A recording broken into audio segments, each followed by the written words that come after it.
आज हम accounting for share capital का बहुत ही इंपॉर्टेंट क्वेश्चन करने वाले हैं। आज हम इस वीडियो से थ्रू प्रो राटा अलॉटमेंट के क्वेश्चन सोल्व कैसे करते हैं उसको समझेंगे। जिस प्रो राटा अलॉटमेंट फॉरफीचर दोनों एक साथ आ जाता है, तो इसको क्वेश्चन को सोल्व कैसे करते हैं। जो आपका बोर्ड एग्ज़ाम में ऐसा ही क्वेश्चन 6 नंबर का आ जाता है, तो वो हम प्रैक्टिस करने वाले हैं। इस वीडियो को आपको ध्यान से देखना है।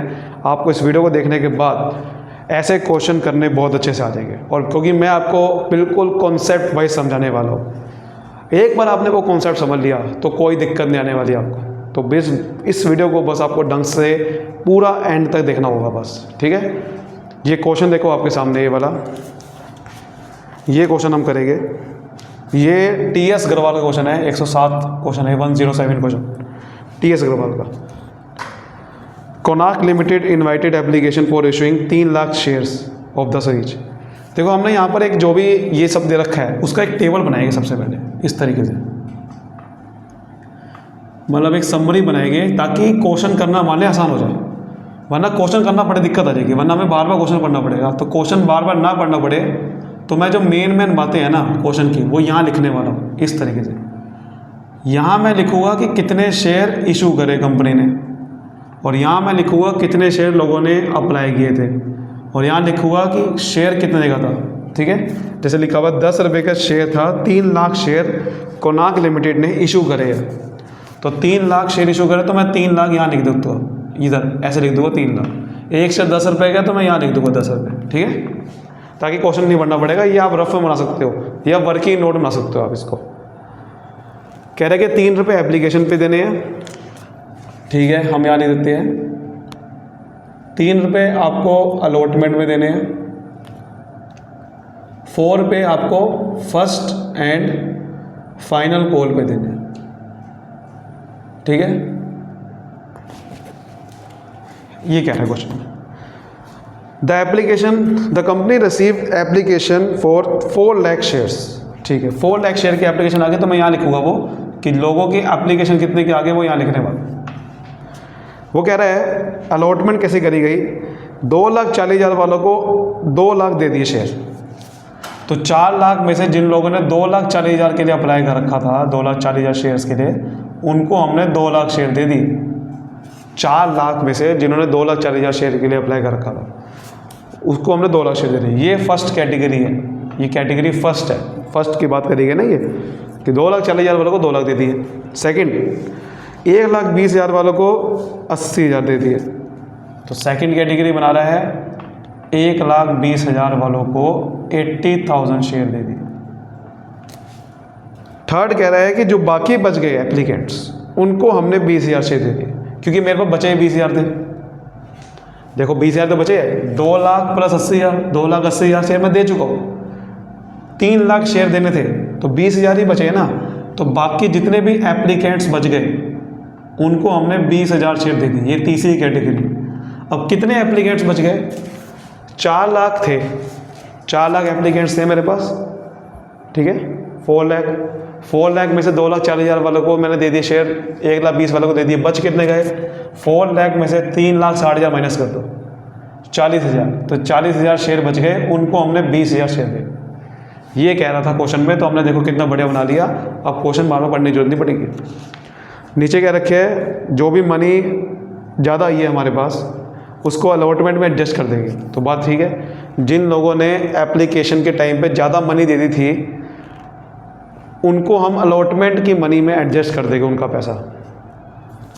एक दिवजी एक शेयर होल्डर है जो कि सेकंड ग्रुप में बिलोंग करता है। देखो क्या है, एक दिवजी एक शेयर होल्डर है जो कि सेकंड ग्रुप यानी कि ये वाले ग्रुप, इस वाले ग्रुप में बिलोंग करता है। वो उसने 6,000 शेयर अप्लाई कर रखे थे। 6,000 शेयर के लिए अप्लाई कर रखा था उसने। तो मैं लिखता हूँ ये 6,000 शेयर के लिए अप्लाई कर रखा था। अलॉटमेंट मनी नहीं दी उसने, ना कॉल मनी दी है। तो मैं ऐसे करता हूँ, एप्लीकेशन दी होगी, अलॉटमेंट नहीं दी, कॉल मनी भी नहीं दी। इस तरह को क्वेश्चन पढ़ने नहीं पड़ेगा ना बार बार, इसलिए पहले लिख दिया आपने। फिर कह रहा है कि एक और है फैसल, जिसको हमने 10,000 शेयर अलॉट कर रखे थे। अप्लाई और अलॉट में फ़र्क होता है। अप्लाई का ये कैटेगरी है, अलॉट ये होता है। तो फिजी क्या नाम है उसका, फैज़ल एक बंदा है, 10,000 शेयर उसको अलॉट कर रखे थे, अप्लाई नहीं, अलॉट कर रखे थे।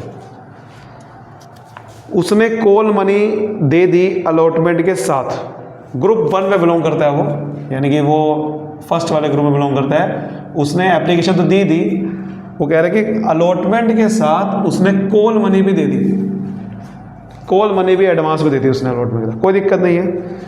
अब हम यहाँ पर बेसिकली कह रहे हैं कि उसके बाद कह रहा है कि फॉरफिट कर दिए देवजी के share first and final call के बाद, फिर आधे शेयर रीइशू कर दिए, वो बात की बात है। फिलहाल हम करते हैं, एंट्री करते हैं इसकी, एंट्री करेंगे इसकी। देखो सबसे पहले एंट्री क्या होगी,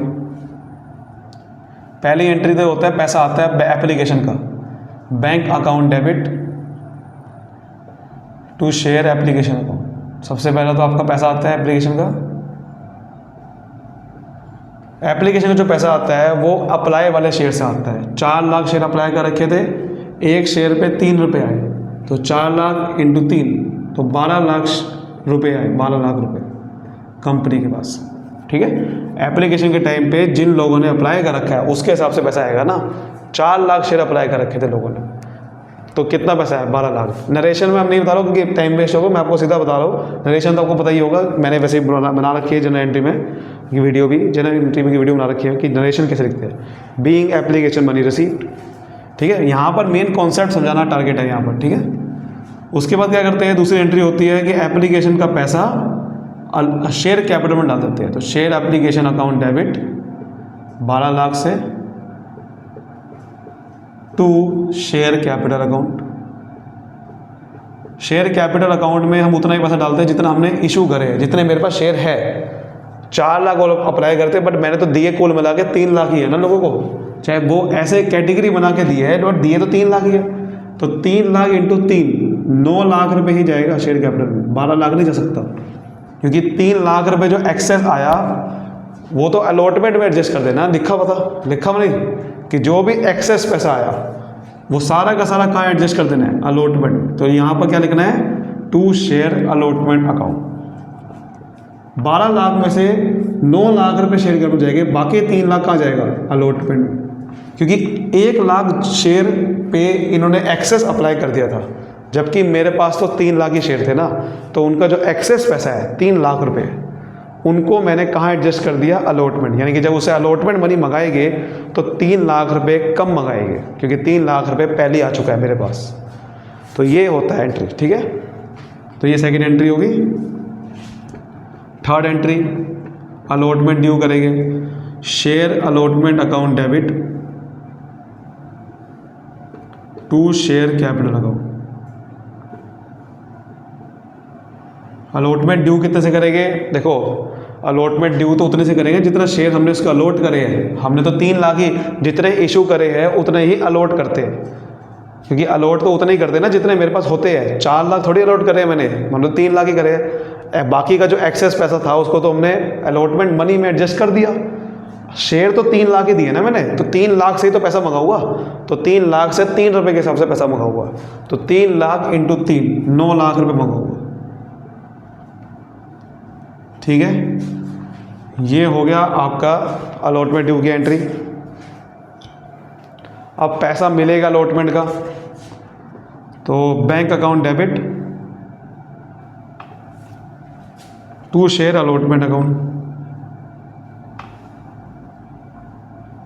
लेकिन ये पैसा कितना मिलेगा अलॉटमेंट का, 9 लाख रुपए मुझे लेने थे, लेकिन 3 लाख रुपए इन लोगों ने मुझे एडवांस दे दिया था।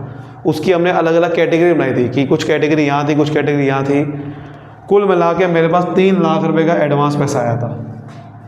1 लाख शेयर्स एक्सेस अप्लाई किए थे, 1 लाख 3 रुपये के हिसाब से 3 लाख रुपए आए थे।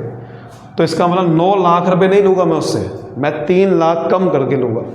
9 लाख में से 3 लाख माइनस कर दूंगा, 6 लाख लिखूंगा। लेकिन एक बंदा था, उसका नाम था ये जो हमने ऊपर लिखा डी, क्या नाम था इसका पूरा, इसका नाम पूरा क्या था, इसका नाम था दिवजी।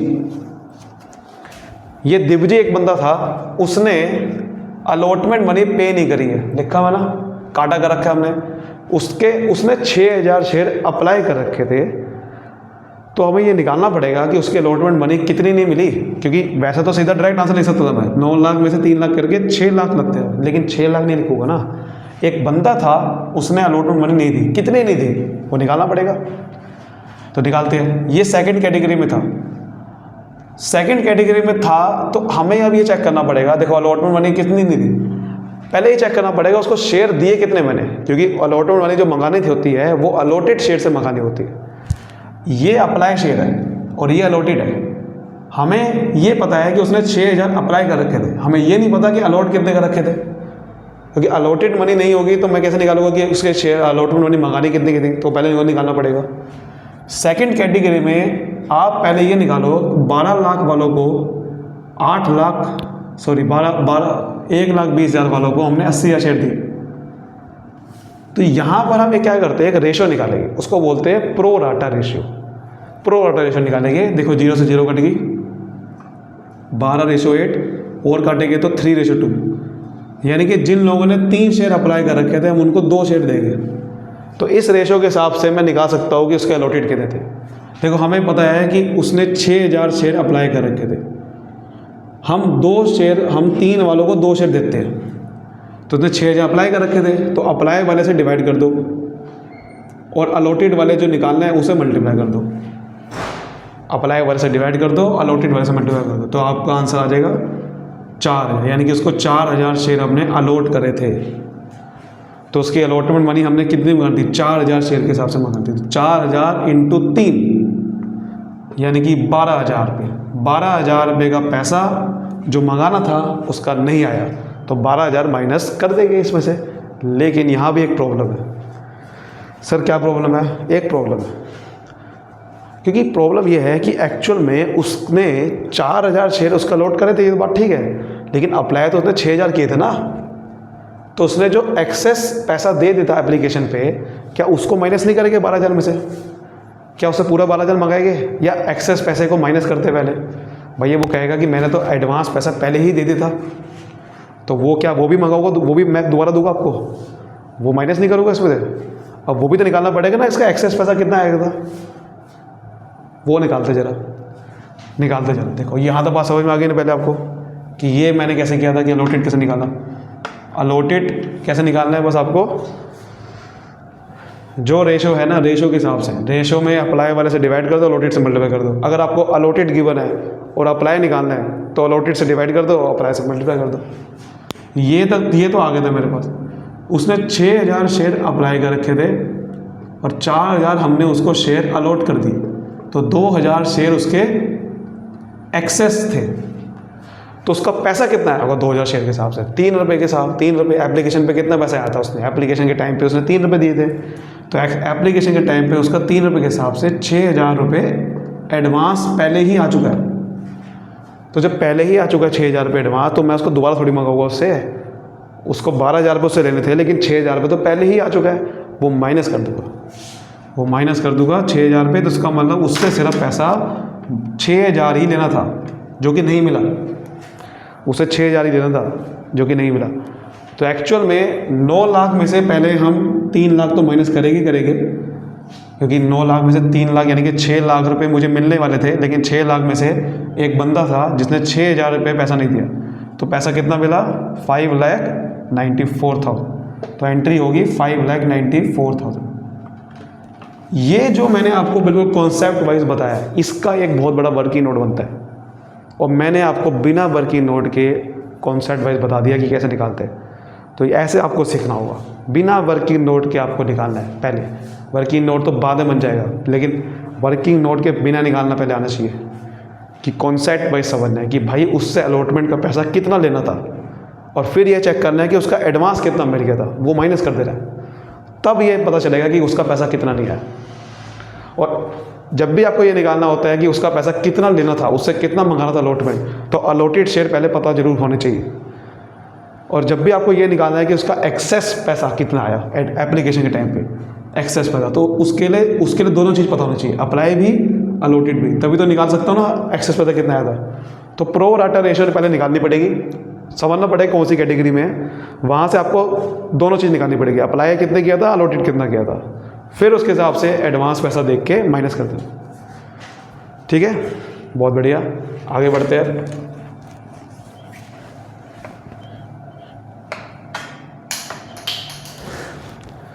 अब हम अगली एंट्री करते हैं, फर्स्ट कॉल मंगाने की एंट्री करते हैं ज़रा। तो शेयर फर्स्ट कॉल। अच्छा एक चीज़ और है, पहले आपको ध्यान समझना पड़ेगा। एक चीज़ और है, वो क्या है? वो चलो बात की बात है। हाँ, एक बंदा था, ये वाला बंदा था वो, तो कि इस बंदे ने क्या करा था, वो अलॉटमेंट के साथ ना उसने ये पैसे दे देता। ये भी एक बंदा था, ठीक है। वो हाँ, एक एंट्री पीछे वाली थोड़ा बदले थी। ये देखो एक बात ध्यान से बोलो, ये जो एंट्री हमने पीछे करी थी बैंक अकाउंट वाली, 5th वाली एंट्री दोबारा कर लेते हैं एक बार। Bank account debit to share allotment account. दरअसल हुआ क्या था, ये भी एक बंदा था, उसने क्या करा था, अलॉटमेंट के साथ फर्स्ट कॉल भी पे कर दी थी। अलॉटमेंट के साथ ही फर्स्ट कॉल पे कर दी थी। तो उस जो पैसा एडवांस पे कर दिया था उसको हम कॉल्स इन एडवांस अकाउंट में डालते हैं, कॉल्स इन एडवांस। तो ये कॉल्स इन एडवांस अकाउंट में आना था पिछली एंट्री में। 5,94,000 तो अलॉटमेंट मनी मिल गई, ये तो यहाँ लिखना था। लेकिन इसका एडवांस पैसा कितना है अलॉटमेंट के साथ, वो भी तो लिखना था। इसका एडवांस पैसा कितना है?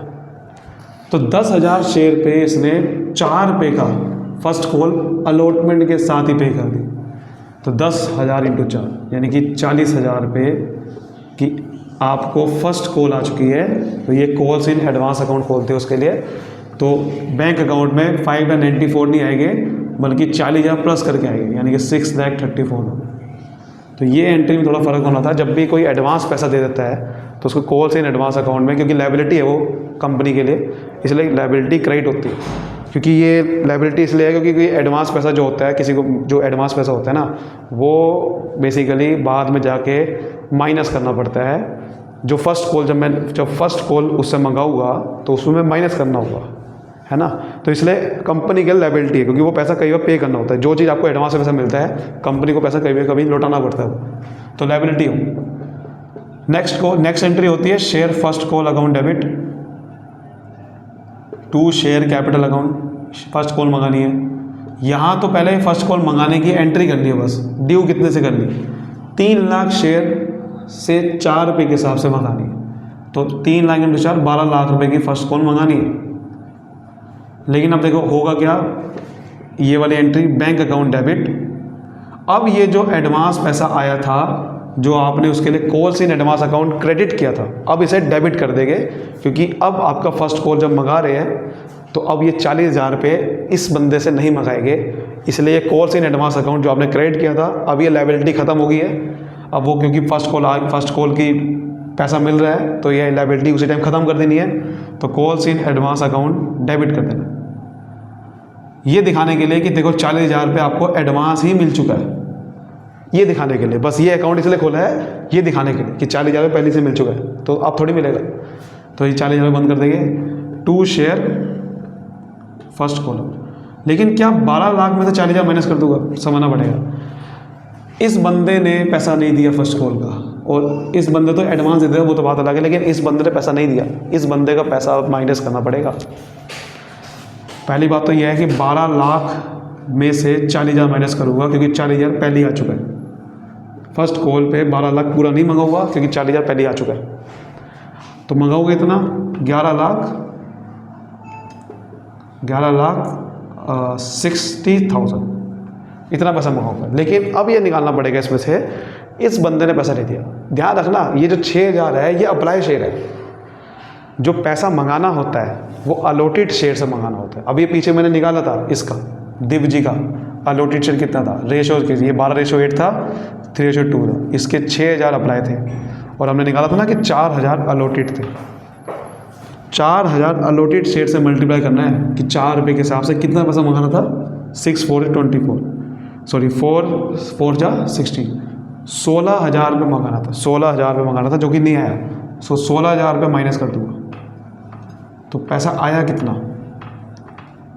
पैसा आया 11,44,000। तो 11,44,000 से एंट्री होगी यहाँ पर। 11,44,000 बैंक अकाउंट में पैसा कितना आएगा? 11,44,000। और फर्स्ट कॉल में जो फर्स्ट कॉल अकाउंट में पैसा डालेगा वो कितना आएगा? 11 लाख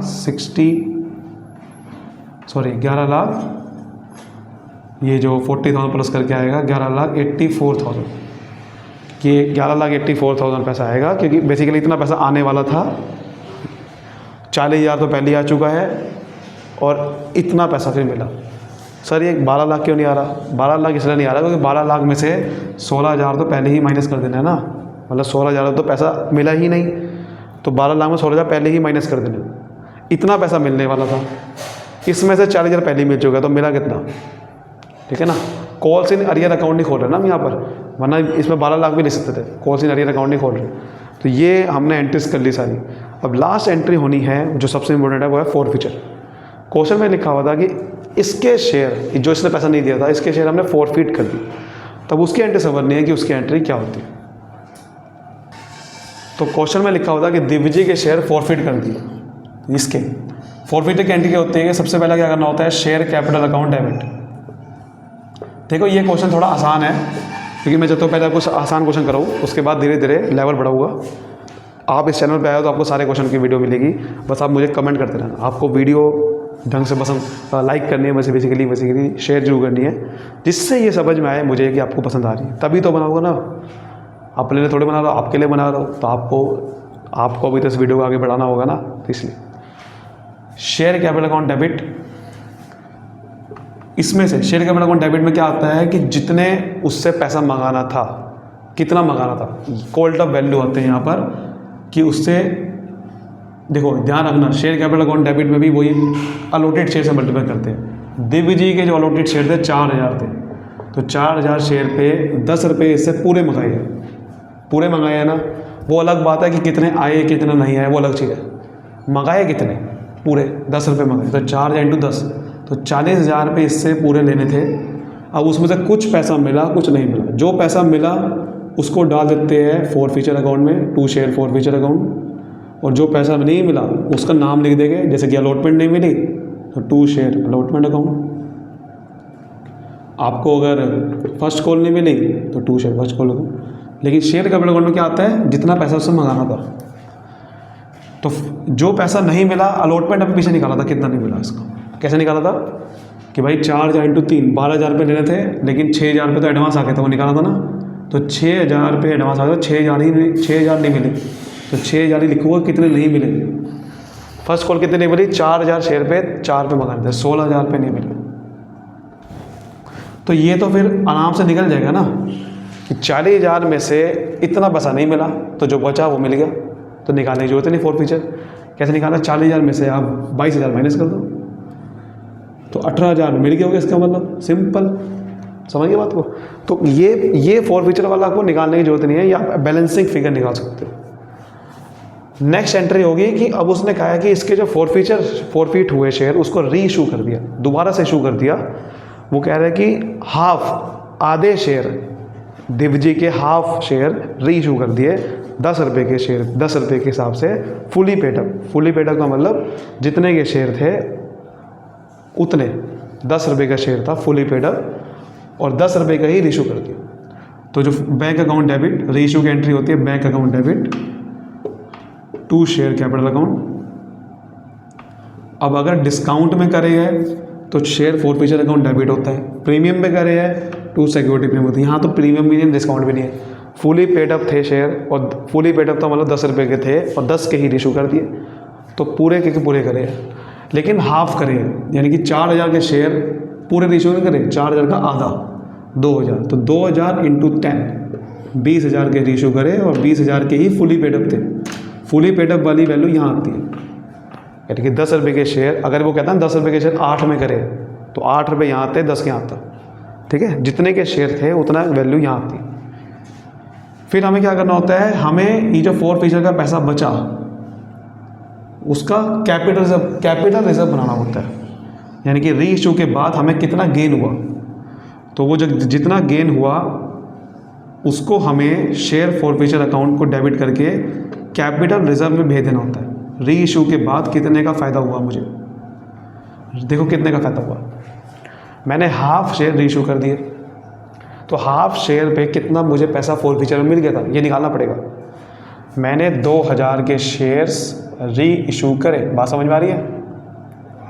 तो मुझे ये निकालना है कि 2,000 शेयर पे मुझे फोरफीचर में कितना पैसा मिला होगा, वो मेरा फ़ायदा है, वो मेरा गेन है, कैपिटल गेन है।